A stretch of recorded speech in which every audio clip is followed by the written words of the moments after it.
My wife was sleeping with younger men for a thrill and wanted a divorce. I found out she was cheating on me with college students 10 months ago when we moved to a new house. It was in a residential area, but most of the houses were rented or leased by students. There were many colleges across the street when we were house hunting. I never thought that living in a college area would be a mistake. In fact, I never saw it as an issue at all. But last week, I came home to find my wife on all fours, getting served by a young college nerd. I saw it with my own eyes, and it was so gross that I wanted to throw up. I went after him and punched him right across the face. He pushed me and reached for his clothes and ran out of the house. I tried to find him, but my wife stopped me. She asked me to calm down. How can anyone calm down when they see their wife being slept with by another man? I've been married for years. I've been married to my wife for 8 years. We don't have kids. We both chose to remain childless. Our marriage has been fairly stable. There were a few fights and arguments, but nothing severe. There were no red flags or cheating-related matters in our relationship. We used to live in a tiny one. I'd saved for a decade to buy a house in the suburbs, but I didn't know it would ruin all the peace of my life. My wife is a homemaker, so she's mostly home if she's not visiting her friends or family. I didn't find anything unusual for the first 2 or 3 months. After moving in for the first time, I noticed something strange when my wife came back from the grocery store with a guy holding her shopping bag. I wasn't supposed to be home that early, and she acted perfectly normal when she saw me. The guy gave her the bags on the front porch and was leaving. She invited him in. I invited him in for a coffee, but he said no, and I didn't press the issue. I figured he was just a neighbor who'd offered to help with the bags. She said he was a student living 2 houses away, and they knew each other by sight. Today he'd seen her struggling with heavy bags and offered to help. It seemed genuine, so I forgot about it. One day, though, I saw my wife entering the supermarket across the street. I stopped to pick her up, and when I went inside, I saw her chatting with the store guy. He looked like a student working part-time. When I tapped her shoulder, she was surprised to see me, but not in a way that made me think she was doing something wrong. The guy smiled and left. When she saw me, she said she was just inquiring about some products. He wasn't the guy who dropped her shopping bags home, he was a different one. I asked if she knows everyone in the neighborhood.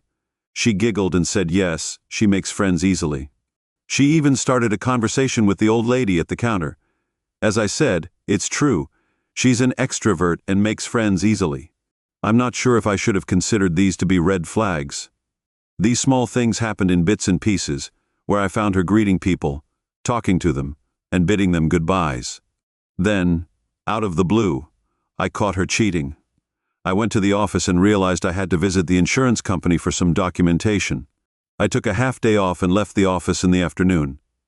I went to the insurance office to get some documents and found my wife in a compromising position with a young man.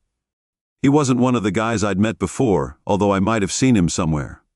My wife was covering herself up and crying. I glared and yelled at her to explain what was happening. Instead of talking to me, she went to the washroom. My anger made me so restless that I wasn't. I decided to wait for her explanation and took my car and drove off. I came back late in the night, and she was sitting on the couch. She said, "Let's face it, let me confess." I sat down to hear her out. She said it was just for fun and it meant nothing. She said she had been with one man for so many years, and suddenly when she got the attention from the young man, she couldn't stop exploring herself. It started when she befriended the college students residing in the adjacent apartments. She started with a boy who helped her with shopping bags. One day she was mowing the lawn and struggled to dump the waste. He saw and helped her. She invited him inside for coffee. She said she was just being sweet, but he took that to be sexual advancement and started touching her thighs. She got away from him. She said she was initially reluctant, but his further advances made her fall for his wildness. So she was sleeping with multiple guys. I asked if the count was 2. She told me it was around 6 or 7. After having it with the first guy, she couldn't stop making advances towards others. Now she was desperately hunting for new guys, seeking opportunities to let them explore inside her skirts. In fact, some of these guys recommended their friends to taste her liquid. Some of them were from the same class and did in groups of 3 or 4. I felt like throwing up right there after all this. She had the audacity. She said it didn't mean anything, and it was just for the thrill. She even asked if I had a problem with it, and said she could stop if I wanted. I asked her if she'd still be cool if I slept with girls half her age. She said yes. I gave her a look and she said I was being petty. I was so angry I yelled at her. If she was listening to what she was saying, she tried touching me and I pushed her away. I didn't want to catch any STIs from those dirty people. She said it was safe because most of these guys did it for the first time with her. I couldn't take it anymore, so I packed my phone, laptop, and a few other essentials into a bag and left the house. I've been staying at a hotel for 2 days now. I've also met a lawyer. I got tested today to process the divorce. The next morning I've been sharing a bed with I've been working hard to provide a good life for this woman and was making my home her house. I've served my cheater wife with the divorce papers after spending a week in the hotel. I came back home and she was calling and texting me the whole time, pledging to fix things. I told her I had filed for divorce, and for some reason, she said it wasn't cheating because there were no emotions involved. I asked her to leave the house, but she refused. She said that if I proceeded with the divorce, she would take the house. I knew this would happen, so I had discussed this option with the lawyer while the divorce papers were being prepared. I used the time to sell the house. I met the loan manager who helped with the formalities. The mortgage is for the next 5 years, yet I was surprised to find a lot of the buyers were ready to take the property with the mortgage, which is why I deliberately delayed the divorce proceedings. I found one desperate buyer who happened to be a professor at one of the neighboring colleges. He had a family of 6 and had been recently transferred to this college. He has been desperately looking for a good property to move his family here. I sold the house and handed him the mortgage papers. I made some profit above the down payment and 1 year of interest.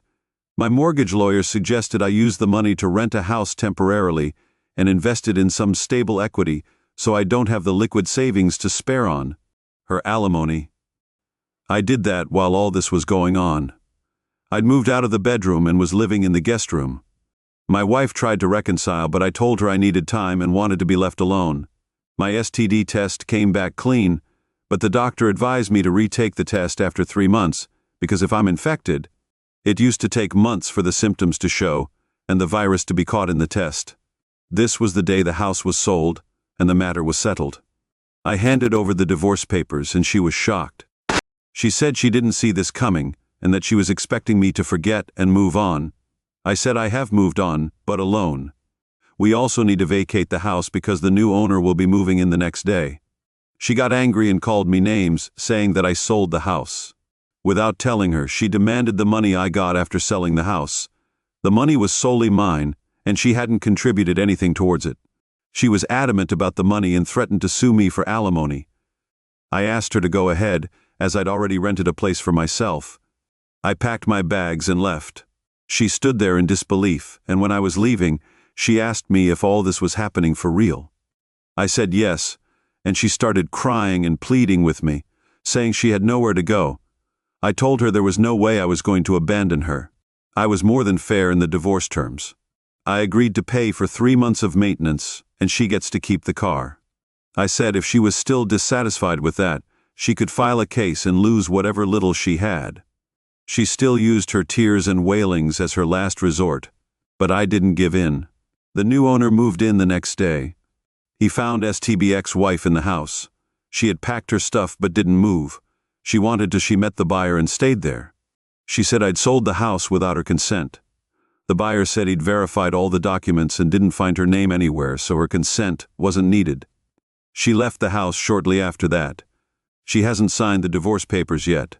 My lawyer is in touch with her regularly to get the ball rolling.